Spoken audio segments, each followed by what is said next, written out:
안녕하십니까? 소쿨극장입니다.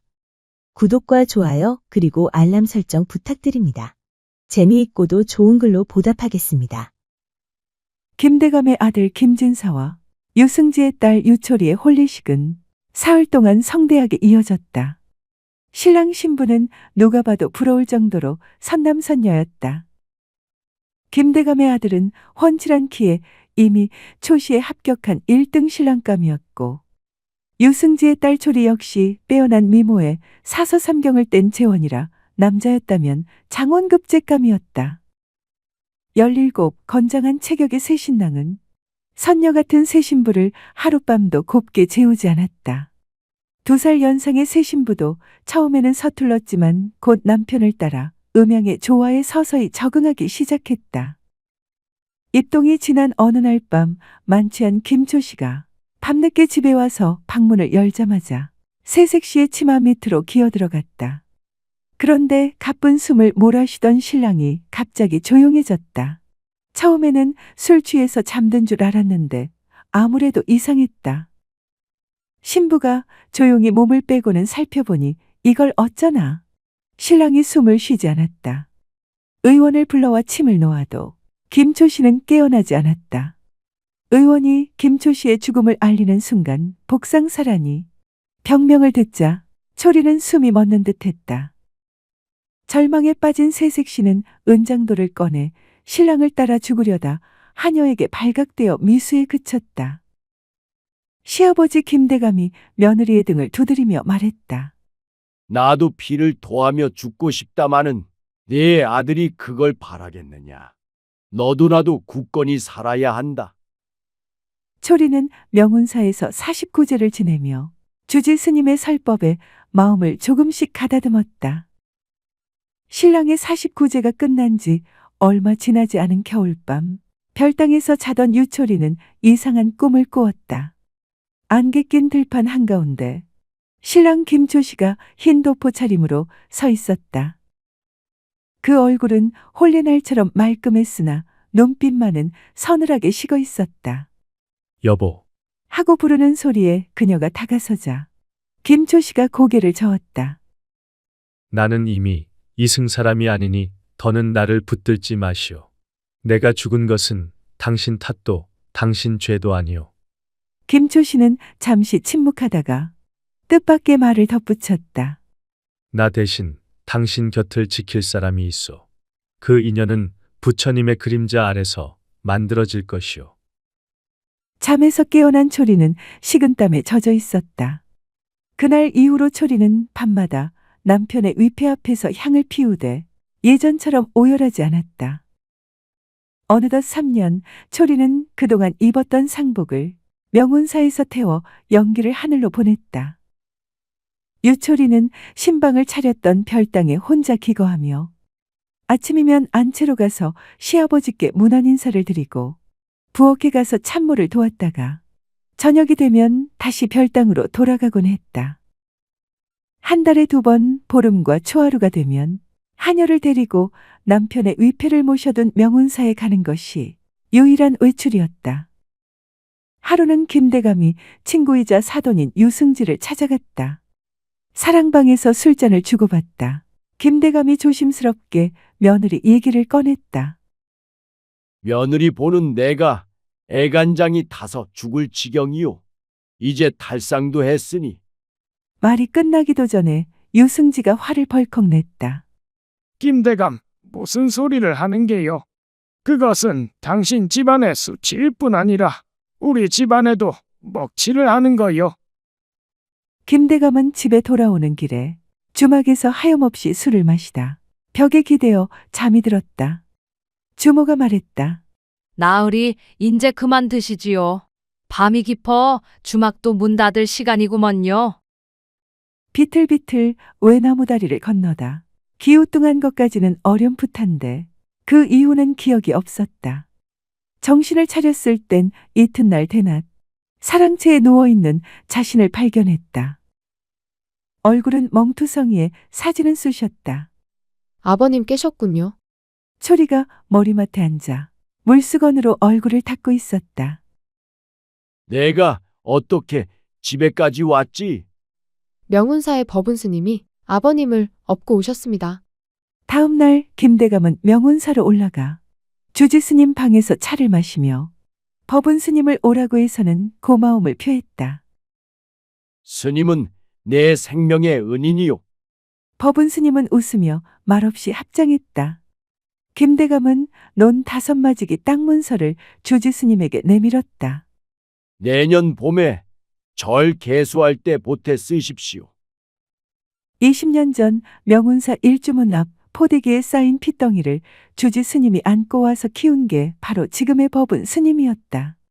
언제부턴가 아침 인사를 오는 며느리의 얼굴에서 수심이 사라지고 화색이 도는 이유를 알고 김대감은 크게 낙담했다. 밤이 깊어지면 누군가 담을 넘어와 별당 며느리의 방으로 잠입하는 것이었다. 시퍼렇게 간 낫을 들고 담벼락 밑에 숨었다가 괴한의 정체를 안 김대감은 쏘스라치게 놀랐다. 그리고 고민했다. 이 일을 어쩌나. 그러고 꽃피는 봄이 왔다. 까치고개 아래 골짜기 널찍한 바위에서 혼례식이 열렸다. 혼례가 치러지기 사흘 전 유승진은 아무 예고도 없이 명운사를 찾았다. 법운 스님이 차를 내오자 유승진은 한참 동안 말없이 찻잔만 내려다보았다. 유승지가 한참 만에 입을 열었다. 스님, 내 딸을 데려가려 하시오. 법운이 고개를 숙였다. 데려가는 것이 아니라 같이 먼 길을 떠나려 합니다. 유승진은 씁쓸하게 웃었다. 그 말장난이 통할 줄 아시오? 내가 벼슬길에 30에 있었소. 사람들 입이 어떤지, 세상이 얼마나 잔인한지 나는 아오. 그는 잠시 숨을 고른 뒤 낮은 목소리로 말했다. 그래도 딸아이 눈빛이 살아있다는 건 부정 못하겠더이다. 유승진은 품에서 작은 비단 보자기를 꺼냈다. 그 안에는 초리어머니가 쓰던 옥비녀 한 쌍이 들어있었다. 이건 죽은 내 아내의 물건이오. 딸아이에게 주니 딸을 낳으면 쓰라고 주고 아들을 낳으면 며느리에게 주시오. 내가 해줄 수 있는 아비의 마지막 선물이오. 제 어미가 그렇게 하기를 원할 것 같아서 주는 것이오. 부탁하오. 어디 가서도 천한 여자 소리는 듣지 말게 해주시오. 법운 스님은 두 손으로 비단 보자기를 받으며 합장했다. 그날 밤 유승진은 절 아래 주막에서 혼자 술을 마셨다.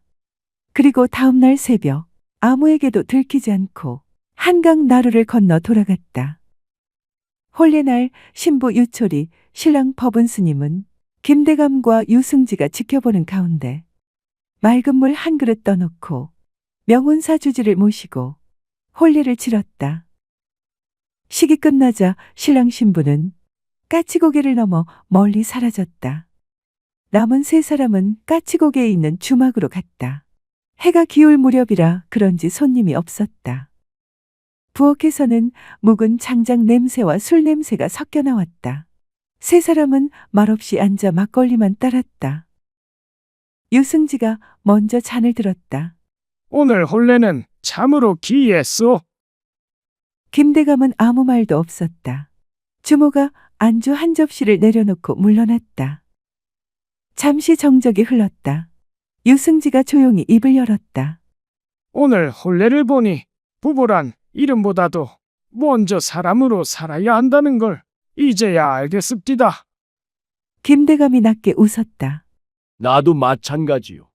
며느리 눈에서 수심이 거친 날부터 내가 지켜온 문중의 법도란 게 사람 하나 제대로 못 살리는 껍데기라는 걸 알았소. 명운사 주지가 막걸리 대신 물그릇을 들며 말했다. 세상에는 사람 죽이는 혼례도 있고 사람 살리는 혼례도 있는 법이지요. 주지의 말에 김대감과 유승진은 아무 말 없이 고개를 끄덕였다. 막걸리 한 주전자가 비워질 즈음 유승지가 마지막으로 말했다. 그 아이들 어디 가서든 살아남겠지요. 김대감이 잔을 들었다. 서로가 서로를 건져 올렸으니 이제는 세상이 어찌하든 서로를 달래가면서 견뎌낼 겁니다. 세 사람은 더 이상 말을 잇지 않았다. 밖에서는 까치가 울고 해는 까치고개 너머로 완전히 넘어가고 있었다. 신랑 신부의 담보찜 속에는 조선 팔도강산 어디든지 정착하여 논밭 20여 마지기를 살 수 있는 돈이 들어 있었다. 남쪽으로 가다가 해질녘 어딘지도 모르고 들어간 주막에서 부부로서는 처음으로 겸상해서 저녁을 먹었다. 초리가 갑자기 숟가락을 내려놓고 고개를 숙였다. 속이 조금 메스껍습니다. 법은이 놀라 그녀를 보았다. 어디 아프십니까? 초리가 미소 지으며 고개를 저었다. 아닙니다. 요 며칠간 밤만 보면 이렇습니다. 잠시 침묵이 흘렀다. 법은은 아무 말 없이 두루마기를 벗어 초리의 어깨에 덮어주었다. 그날 밤 초리는 달빛이 비치는 창가에 앉아 손을 배 위에 얹었다. 차갑지도 따뜻하지도 않은 고요한 감각이 손바닥에 전해졌다. 멀리서 까치가 울었다. 초리는 속으로만 말했다. 내가 오면 너는 누구의 핏줄이 아니라 나와 저분을 구원하는 불보살이 될 것이다. 다음 날 새벽 두 사람은 일어나 남쪽으로 길을 떠났다. 열흘 뒤 남쪽 바닷가 이름도 없는 작은 고을에 젊은 부부가 나타났다. 부부는 초가삼간을 구매하고 논밭을 장만하더니 소리 소문 없이 아들을 낳고는 조용히 살았다. 한 번은 큰 홍수가 났는데 부부가 나서서 제 논을 허물어 물길을 타주었다. 그 일로 부부는 한 해 농사를 망쳤지만 덕분에 마을 사람들의 농사는 망치지 않았다. 그래서 그런지 그해 가을 마을 사람들이 살인문 앞에 쌀자루를 몰래 두고 갔다. 언제부터인지는 몰라도 그 고을에는 춥고 배고픈 사람이 없게 됐다. 누가 배를 고른다는 소문이 들리면 그 집 마당에 쌀가마니가 턱하고 놓여 있었기 때문이었다. 가져다 놓은 사람이 누군지는 아무도 몰랐는데 아무도 누군가 알려고 하지 않았다.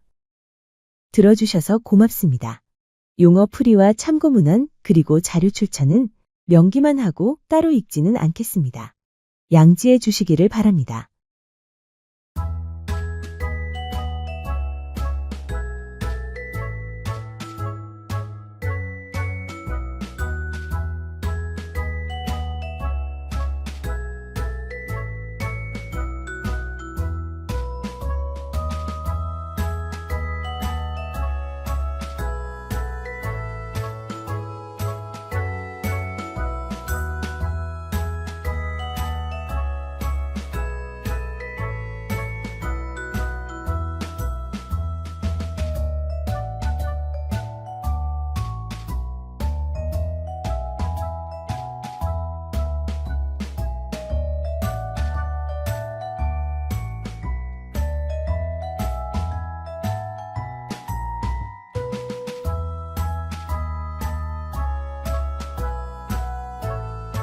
안녕하십니까? 소우쿨 극장입니다. 구독과 좋아요 그리고 알람 설정 부탁드립니다. 재미있고도 좋은 글로 보답하겠습니다. 첫 번째 꼭지, 아내를 믿지 못해 중요한 비밀을 아들에게만 털어놓은 신랑 이야기입니다. 옛날 경상도 진양에 김씨성을 가진 부부가 살았습니다. 남편이 오랜 병환으로 몸져 누워 있었는데 아내는 정성스레 간호하며 곁을 지켰습니다. 아주 오랫동안 남편을 간호하느라 아내는 적잖이 지쳐 있었습니다. 어느 날 남편이 갑자기 할 말이 있다고 하더니 아내에게 아들을 불러달라고 했습니다. 부친의 부름을 받고는 아들이 방으로 들어갔습니다. 남편이 아내에게 잠시 자리를 비켜달라 하였습니다. 평생을 함께한 아내는 마음이 안 좋았습니다. 저렇게 편찮아서 언제 어느새 세상 버릴 줄을 모르는데 나한테는 못할 말이 있고 자식한테는 나 모르게 따로 무슨 할 말이 있는가. 아내는 아들이 들어가자 문 밖에서 살그머니 엿들었습니다. 남편이 아들에게 말했습니다. 아들아, 내가 세상을 떠나거든 아무한테도 알리지 말고 마을 우물에 나를 모셔다오. 어머니가 알려달라고 해도 절대로 알려서는 안 된다. 너희 어머니가 알게 되면 다른 사람한테 말해서 이 일이 탄로가 날 것이고 모든 것이 수포가 될 것이다.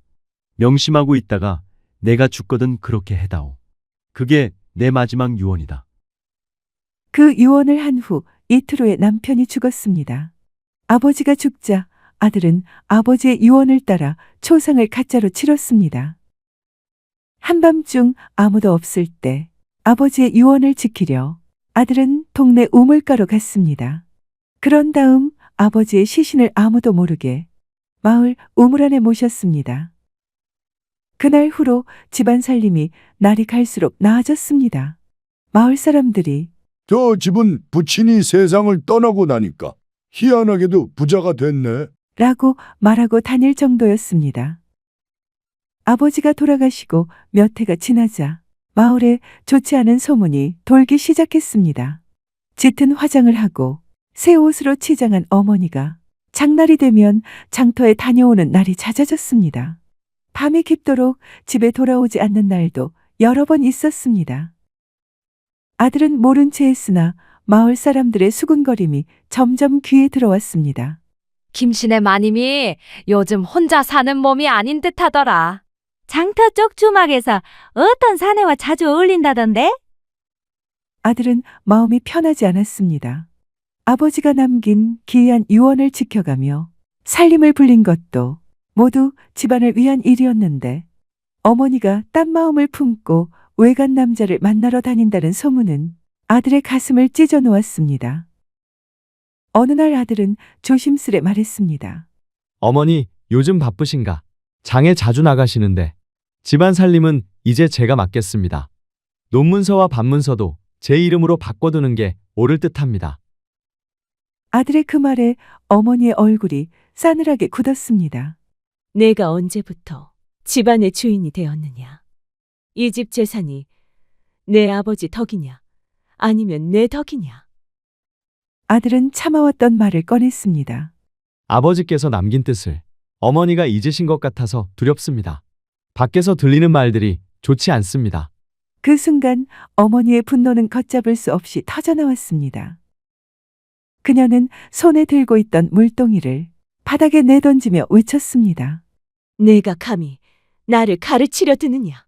이 재산이 어찌 생긴 줄이나 알고 큰 소리 치느냐? 내가 잘해서 우리가 부자가 된 줄 아느냐? 내 아버지 시체를 가져다가 우물물에 담가 놓아서 부자가 된 거지. 내 복으로, 내 능력으로 잘 된 줄 아느냐? 아들은 충격을 받았습니다. 아버지의 시신이 우물 안에 있다는 걸 어머니가 다 알고 있었기 때문입니다. 모자가 다투는 소리를 지나가던 마을 사람들이 듣게 되었습니다. 놀란 마을 사람들은 당장 우물을 파보았습니다. 그랬더니 망룡이 되어 승천하려던 시신이 순식간에 원래의 시체로 변해 물에 둥둥 떠 있었습니다. 부자이던 김신의 집도 점점 가난해지더니 마침내 폭삭 망해버렸다고 합니다. 이 이야기는 현재의 경상남도 진주시 대곡면에서 전승되고 있습니다. 두 번째 꼭지, 죽은 자식에게서 자손을 보는 혈처에 관한 이야기입니다. 옛날에 평산이란 마을이 있었는데 5대 독자인 신신호인이 그 마을에 살았습니다. 자식이 없어 마음고생이 많았는데 다행하게도 늙음하게 아이 한 명을 얻어 잘 키우고 있었습니다. 그런데 어느 날 아무 이유도 없이 아들이 갑자기 죽어버렸습니다. 6대 독자를 잃어버렸으니 조상님 볼락도 없고 살고 싶은 생각이 하나도 없구나. 나도 아들 따라 죽어버려야겠다. 신씨는 그날부터 문을 걸어 잠그고 죽은 아들과 함께 지나면서 방에서 나오지 않았습니다. 밥도 안 먹고 오직 관세음보살만 외칠 뿐이었습니다. 신씨의 부인이 말했습니다. 영감, 제발 문 좀 열어주시오. 그러다가는 당신도 죽고 나도 죽겠소. 이왕 죽은 건데 아들 때문에 따라 죽겠다니 그게 무슨 말이오. 여보, 제발 문 좀 열어보시오. 아내가 밖에서 아무리 울고불고 해도 신씨는 방에서 나오지 않았습니다. 근처에 신씨와 오랜 교분이 있는 큰 스님이 한 분 사셨는데 도력이 높다고 소문이 자자한 스님이었습니다. 보다 못한 신씨의 아내가 스님을 찾아가서는 사정을 이야기하고 도움을 요청했습니다. 그래서 집으로 큰 스님이 찾아왔습니다. 주인 어른을 좀 만나러 왔습니다. 아이고 스님, 잘 오셨습니다. 우리 집 주인 양반 좀 살려주세요. 지금 사랑에 있는데 아무도 안 만납니다. 그러니 스님이 직접 말씀드려 보세요. 방문을 당겼지만 열리지 않아서 문을 부수고 스님이 들어갔습니다. 방에 들어가서 보니 신씨 어른이 죽은 아이를 이불 속에 눕혀놓고는 여전히 관세음 보살 연부를 하고 있었습니다. 아이는 벌써 죽은 지 한참 되어서 상한 냄새가 방 안에 진동하고 스님이 신씨의 등을 두드리며 말했습니다. 시주님, 눈 똑바로 뜨고 소승을 좀 쳐다보소. 아이가 반이나 썩었는데 지금 자꾸 그러면 어떻게 할 겁니까? 그렇게 해서는 죽은 사람이 살아오겠습니까? 그러지 말고 내 말 좀 들어보세요. 신씨는 그제야 정신을 좀 차리고 주변을 살펴보았습니다. 자기가 보기에도 자기가 실없고 미친 사람 같아 보였습니다. 스님이 신씨를 살살 달래며 말했습니다. 소승에게 좋은 방법이 있으니까 내 말 한 번만 들으면 어떻겠소이까? 죽은 아들이 아들을 낳을 수 있게 소승이 힘을 조금 쓰겠소이다. 그 말을 들은 신씨가 눈을 번쩍 떴습니다. 하지만 말도 안 되는 이야기라 금방 시무룩해졌습니다. 하지만 다른 방도가 없었습니다. 그래서 물에 빠진 사람이 지푸라기 잡는 심정으로 스님의 말을 들어보기로 했습니다. 스님은 자기 말을 믿고 동네 어귀의 주막 뒤가 혈처이니 그곳에 맷자리를 쓰면 어떻겠느냐고 했습니다. 그러면 좋은 일이 있을 거라고 했습니다. 그 자리가 명당입니다. 그러니 소승의 말을 믿고 아이를 묻어주면서 평소 좋아하는 물건을 묘 안에 넣어주세요. 스님의 말대로 신씨는 아이가 잘 가지고 놀던 은장도를 아이와 함께 묻어주었습니다. 시간이 약이란 말이 있죠. 신씨 역시 아이를 잊고 평소대로 지내게 되었습니다. 어느 날 신씨가 사는 마을에 고을 원님과 원님의 딸이 길을 가고 있었습니다. 그런데 희한한 일이 다 있죠. 갑자기 마른 하늘에서 소나기가 퍼부었습니다. 원님과 그 딸은 할 수 없이 가까운 주막에서 하루 묵고 가기로 했습니다. 원님 일행이 하루 저녁 머물기로 하자 소나기가 멈추었고 하늘이 점차 맑아졌습니다. 저녁 무렵 원님의 딸이 주막 주변을 산책하는데 어떤 총각이 무덤 뒤에서 불쑥 나타났습니다. 그러고는 원님의 딸에게 가까이 오더니 손목을 덥석 잡았습니다. 왜 이래요? 이거 놓으세요. 그게 아니고 그대하고 나는 하늘이 점지해준 천생배필이요.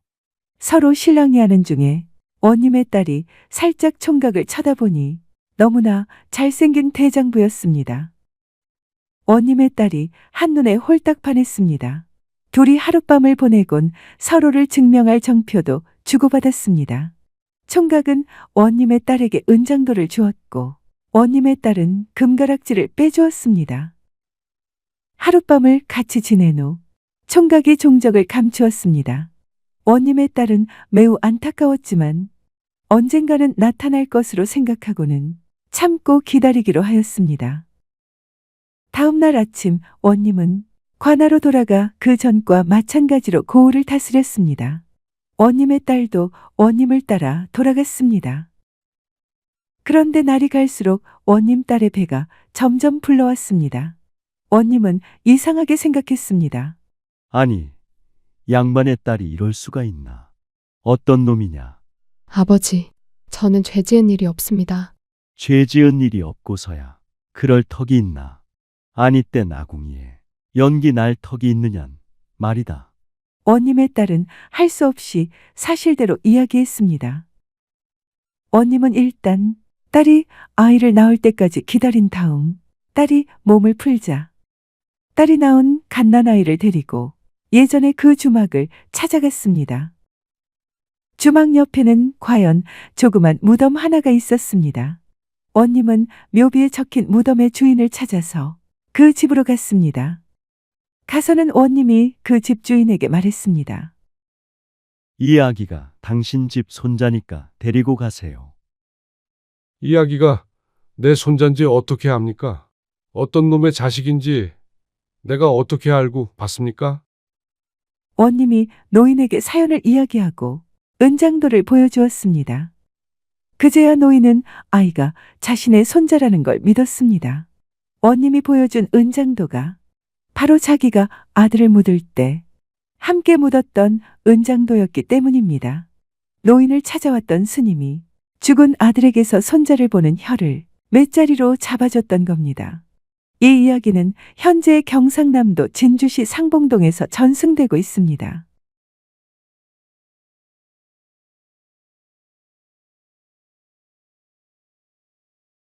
공지 있습니다. 2026년부터 소쿨극장은 일주일에 2번, 별다른 계획이 있을 때까지 매주 화요일, 토요일 오전 11시 전후에 이야기 올리는 것을 원칙으로 하겠습니다. 화요일은 우리나라의 재미있는 옛날 이야기나 신화, 전설 등을 올리겠습니다. 토요일은 어르신들의 감동적인 사연이나 간절한 기도가 만든 영험 등을 찾아서 올리겠습니다. 쇼츠는 일주일에 3번 정도 올리겠습니다. 고맙습니다. 다음에 만날 때까지 건강하시기를 기원합니다.